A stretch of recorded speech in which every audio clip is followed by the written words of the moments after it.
Hello, my name is Hayden Redfield. So I'm sure over this past year, all of you have struggled at one point or another to stay mentally healthy. It's important to recognize the signs and symptoms of mental illnesses so you can get a jump on them. One mental illness that has a lot of misconceptions about what it is schizophrenia. So I'm here to tell you today what schizophrenia is and what it isn't. So first of all, a common misconception about schizophrenia is that it's the same thing as what used to be known as multiple personality disorder. Multiple personality disorder now is actually referred to as dissociative identity disorder because that more appropriately defines what it is.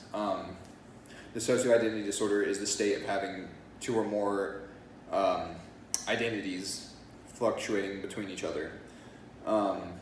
People used to get this confused with dissociative identity disorder because schizo means break. So people used to think that that meant that there's a break between personalities. But the break that schizo and schizophrenia refers to is actually a break from reality, because that's what schizophrenia is. It's a break from reality. You don't know what's real or what's fake. Another common misconception about people with schizophrenia is that they are violent.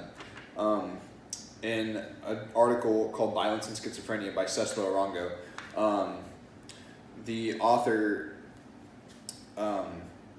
tries to attribute different variables to the violence that is sometimes seen in schizophrenic patients. And these variables are actually the same as regular people. So this means that schizophrenic patients with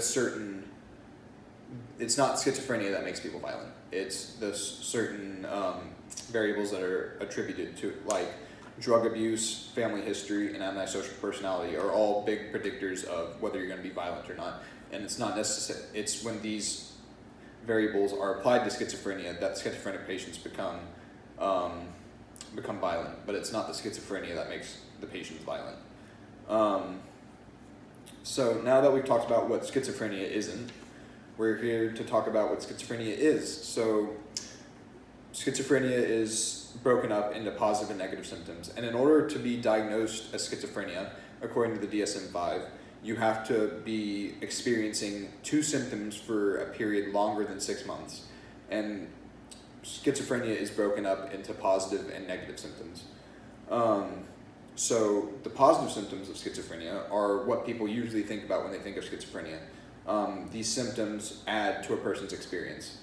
So symptoms like hallucinations, which can be auditory, visual, olfactory, tactile, meaning visual, like you can see things, or you hear things that aren't there, or you feel something that's not there, or you smell something that's not there. Movies like A Beautiful Mind would have you believe that those visual hallucinations happen a lot more than they do. The most common ones are auditory hallucinations.